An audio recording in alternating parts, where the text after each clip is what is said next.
আমার নাম সাধনা পাল। ওই আমার শ্বশুর শাশুড়িও হাঁড়ি পাতিল বানাইতো, তার পরবর্তী আমরাও বানাইতাম, আমার বাপ মাও বানাইছে। আগে যেরকম চাহিদা ছিল এখন সেই পরিমাণের চাহিদা নাই, এই জন্য আমরা বর্তমানে একটু নির্জীব আছি। মাটি আনে, তারপরে চিনি, তারপরে পাক বানাই, সব আগে থেকে বানাই। আগে সবাই বানাইতো, আমার বাড়িওয়ালা বানাইতো, সবাই বানাইতো আগে। এখানে আমরা বানাই, মাটি নাই, কিটা বানাম, বানান বাধ্য হয়েছে, এখনো বানাইতাম দিছে মাটি, এই মাটি ঘুরতেছি। আগে আমার বাবার বাড়ি ঘুরতাম, হ্যাঁ বাবার আগে ঘুরতাম, তারপরে বিয়ালে পড়া বাড়ি এখানে ঘুরি, বলবে খাইছি। এখন আবার সামনে বেরিয়েছে ঘুরি, শ্বশুর বাড়ি ঘুরি। তার তো শ্বশুর আসলে মরে গেছে, আবার স্বামী তো মরে গেছে, আমরা করি কি করে। আগে হয়তো কলস, শাড়ি, পাওয়া কান করায় বাটি, তারপর খেলনা জিনিস এনে বানাইতাম। এখানে পাতিল বানাই, বাটি বানাই, খেলনা জিনিসও বানাই, আগে কলসও বানাই, এনেও বানাই।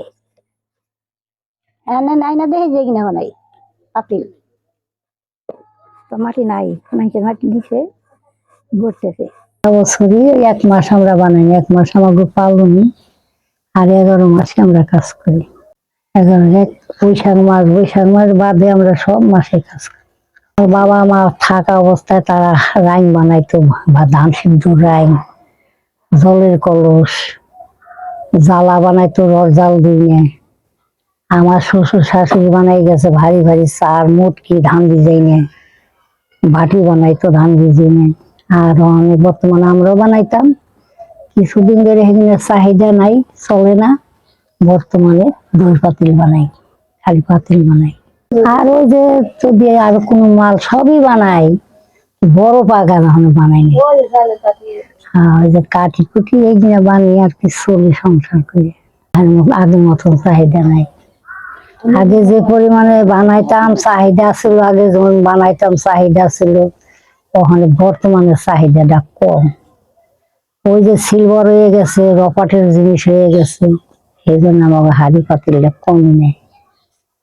আগে ভাত রাঁধতো, তরকারি রাইন দেখাইতো, জাল দেখাইতো, মাইটা বান্ধে, আমরাও খাইতাম। ওই বানাইলে অর্ডার দেনে, মনে করো তোমার বাড়িতে যদি 20 মণ পাতিল লাগে, 20 মণ দিয়ে 2 বলবে পাতিল নেই, অর্ডার দিয়ে থুয়ে দেবে, নিয়ে দিয়ে আসতো।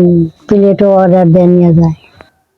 মনে করো যে আমাকে যেমন একটা পূজা পর্ব হয়, ওখানে প্লেট লাগে।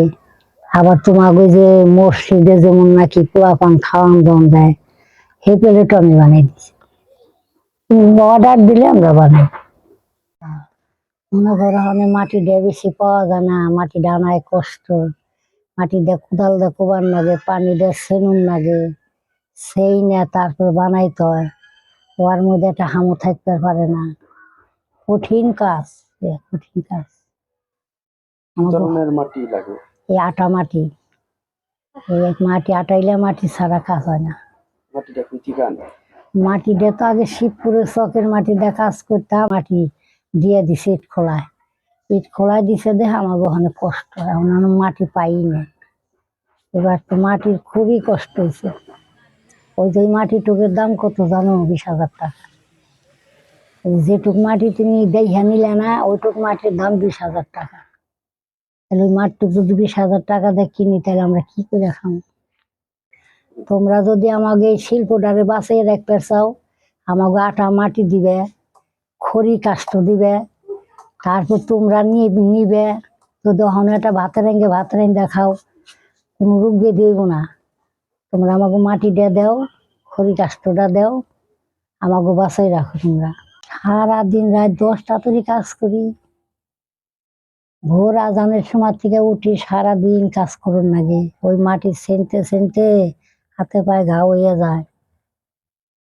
সারাদিন এই যে আশেপাশে যারা দেখে না, তারা কবে সারাদিন কাজ করতে হয়, রাত 10টা বাজে, বুঝছো?